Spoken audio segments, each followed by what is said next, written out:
জাতীয়তাবাদী দল কালকে 7ই নভেম্বর 2024 7ই নভেম্বর 1975 অর্থাৎ জাতীয় বিপ্লব এবং সংহতি দিবস উপলক্ষে আজকে যে আয়োজন, সম্মানিত সভাপতি বাংলাদেশ জাতীয়তাবাদী দলের সংগ্রামী সভাপতি মহাসচিব জনাব মির্জা ফখরুল ইসলাম আলমগীর, আজকের প্রধান অতিথি বাংলাদেশ জাতীয়তাবাদী দলের ভারপ্রাপ্ত চেয়ারম্যান, আন্দোলন সংগ্রাম গণতন্ত্র পুনরুদ্ধারের নেতা দেশনায়ক জনাব তারেক রহমান, উপস্থিত রয়েছেন জাতীয় স্থায়ী কমিটির সম্মানিত নেতৃবৃন্দ, জাতীয় নির্বাহী কমিটির সম্মানিত নেতৃবৃন্দ, আমার সামনে বসে রয়েছেন জাতীয় নির্বাহী কমিটির অনেক গুরুত্বপূর্ণ নেতৃবৃন্দ সহ অঙ্গ সহযোগী সংগঠন সমূহের নেতা কর্মী ভাই ও বোনেরা এবং সাংবাদিকগণ, আসসালামু আলাইকুম। আমার বক্তব্য অত্যন্ত সংক্ষিপ্ত, যেটা আমি বলতে চাই, 1975 7ই নভেম্বর তখন কিন্তু বিএনপি ছিল না, ছাত্রদল ছিল না, যুবদল ছিল না, কিন্তু মানুষ শহীদ রাষ্ট্রপতি জিয়াউর রহমানকে বন্দি দশা থেকে কেন বের করে নিয়ে আসলো, অর্থাৎ মানুষ কেন বিশ্বাস করলো, মানুষ কেন আস্থা স্থাপন করলো এই মানুষটির উপর।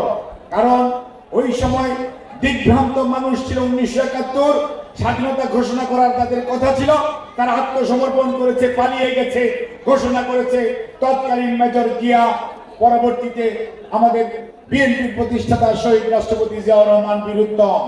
কাজেই মানুষ দেখেছে কোন মানুষটির কাজের সাথে কথার মিল আছে, রণাঙ্গনে থেকে যুদ্ধ করে স্বাধীনতা এনেছে।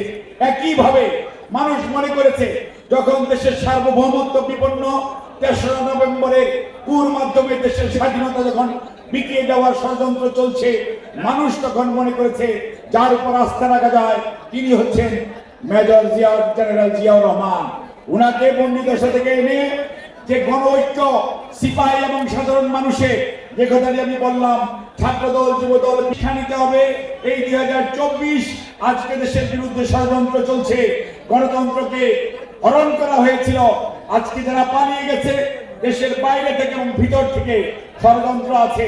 কাজেই যে গণ ঐক্য আজকে তৈরি হয়েছে, সেই গণ ঐক্য ধরে রাখতে হবে, তাহলেই মানুষের অধিকার আদায় হবে, গণতন্ত্র পুনরুদ্ধার হবে, দেশের মানুষের প্রতি যে অত্যাচার জুলুম করা হয়েছে তার বিচার হবে এবং সর্বোপরি আমাদের নেত্রীর সুচিকিৎসার নিশ্চয়তা হবে।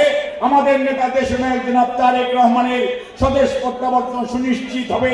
আগামী দিনের নেতৃত্ব বাংলাদেশ জাতীয়তাবাদী দল ইনশাআল্লাহ জনগণের ম্যান্ডেট নিয়ে দেওয়ার সুযোগ পাবে।